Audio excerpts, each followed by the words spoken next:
Hello, Admiral Seabass here, ready for Japanese turn 2 of Global 40, my solitaire game number 1.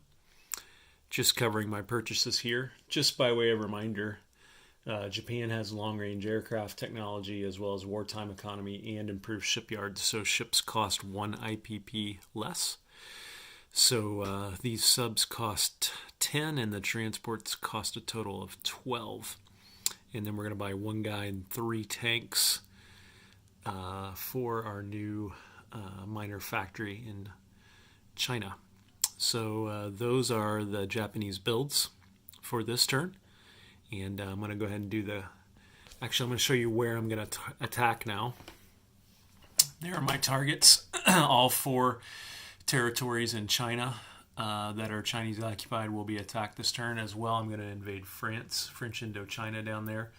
That will not put me at war with the U.S. by doing that. But I need to check that, because if that puts me at war with the U.K. or ANZAC, then I may not do it. I want to hold back on attacking UK, ANZAC, or the U.S. To give Germany one more round on G3 before they have to deal with the U.S. coming across the Atlantic. So let me do my combat moves, and then I'll come back. Admiral Seabass showing you my combat moves. I did go ahead and move into French Indochina and took that one with a guy from Siam. Big battles in Yunnan and some other smaller battles. I did take the strategic bombers that were in Guangxi. I took those up to support the attacks up north because of their range. They can get back much better than the fighters and the tacticals can. But I went ahead and set up the battle in Yunnan. So let's go ahead and show you what that is. Here's the Yunnan battle. 10 Chinese infantry defending against a whole bunch of crap from Japan. There's what the dice look like. Japan needs 10 hits to take this thing in round 1. I brought literally every plane I could spare other than what I needed to make sure these battles up here went my way. So it's a whole bunch of crap. I don't even know if I can roll all that with one hand. I'm gonna roll this in 2 different chunks, I think, and then show you what happened. Okay, here's what I got. 1, 2, 3, 4, 5, 6, 7, 8 hits. So that's 2 shy of what I needed. So we'll take 5, 6, 7, 8 off. And then let me set it up for the Chinese to roll back. Okay, Chinese are rolling back here. They got 10 dice. Let's see how they can do. So they got 4 hits. So that's not too bad. So 1, 2, 3, 4. So Japanese lost 4 infantry, and China lost 8. So let's go for one more round here. Okay, here's the Japanese roll. All I need is 2 hits, and they certainly got that. So those 2 will be gone. And then here's the 2 back for China. 1 hit. So Yunnan is taken, and the big Chinese stack is dead at a cost of 5 Japanese ground units. This goes to show you the power of air power, folks. There's what it all looks like back in Yunnan. Planes obviously have to fly back to an originally controlled Japanese territory from the start of the turn, but do have the 2 artillery there that survived. Now we're going to do the battle in Kweichow. So I've got it set up over here on the board. I already got the dice picked out for the Japanese. 3 Japanese infantry, 2 fighters, and 2 tacticals versus 4 Japanese infantry. So let's see how the Japanese can do. 2 hits. That is not very good. So, and the Chinese are going to shoot back with 4 green dice. 1 hit. So Japanese kind of lucked out there, in my opinion. So now 2 blacks, 2 blues, and 2 reds. We're just looking for 2 hits here to finish the Chinese off. And we got it. Okay.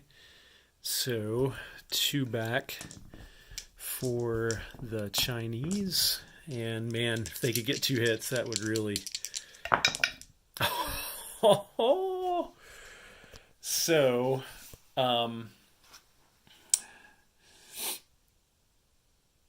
yeah, interesting conundrum now. Let me think about this for a minute. So I chose to lose a Japanese fighter instead of the guy so that I could take this territory. The whole point of my strategy here in China is to take out China as quickly as I can. That means taking out their land territories.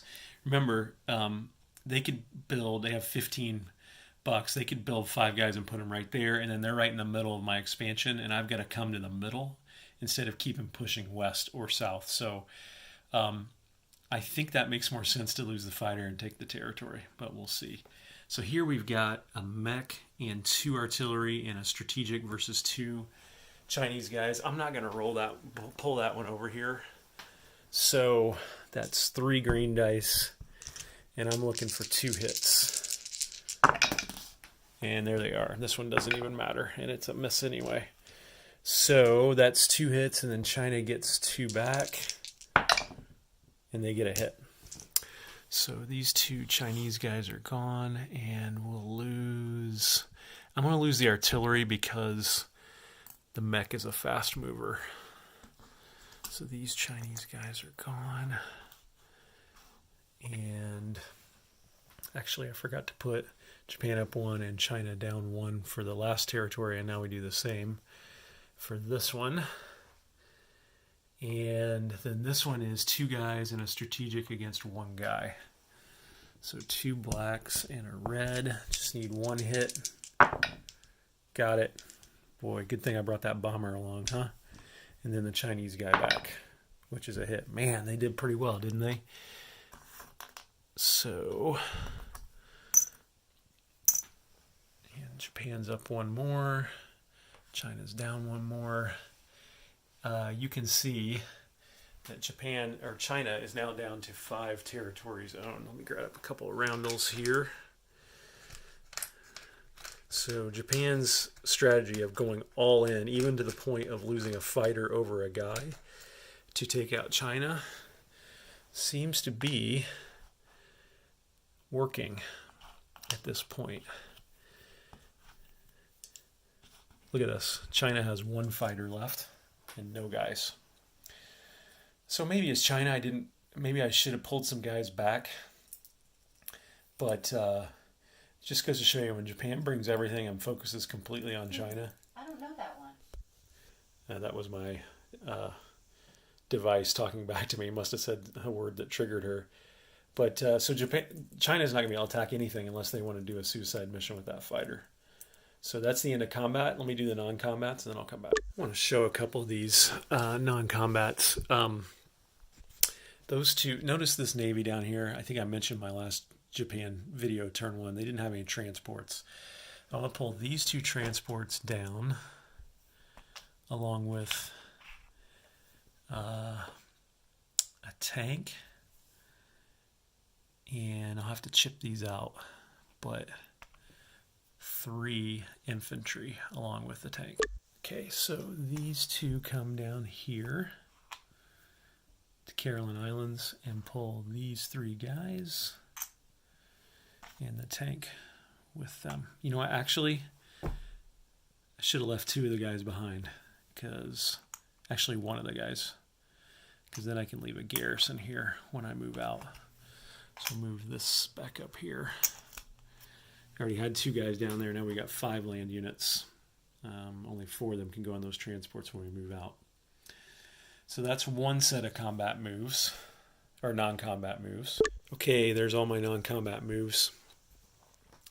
Still not convinced I want to go against Russia and have to take care of all those Mongolian infantry until I've got done with China. Really maintaining strategic focus on China.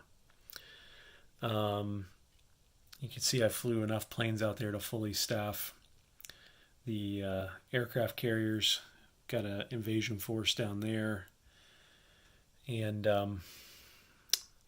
I moved some guys up into Kiangzi to threaten Kwangtung next turn. Or I could take those guys on those 4 transports and come down here next turn.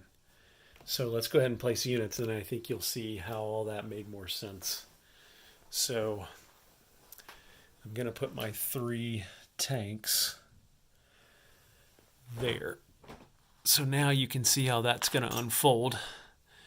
Next turn, those 3 tanks can go down and hit Kwangtung and take Hong Kong with support from Air Force and get down there in 2, leaving those 3 guys in the artillery to go on those boats down to the Money Islands. The 2 transports are going to go here. They can take 4 guys down to hit the Philippines next turn. The 2 subs are going to go here also in that sea zone. Cannon fodder probably will go into Philippines next turn. And 1 guy there. So that's the unit placement. Let me count up and make sure I got the money right, and then I'll tell you how much Japan collects. So Japan's actually at 36, plus it gets a D6 in wartime economy, which is another $4. So by my math, that makes an even 40. So let's just give them $40 for blue chips, and that's Japan's J2. Hope you guys enjoyed this. Love your feedback and your comments on strategy, if I did anything wrong, etc. So thanks everyone. Admiral Seabass out.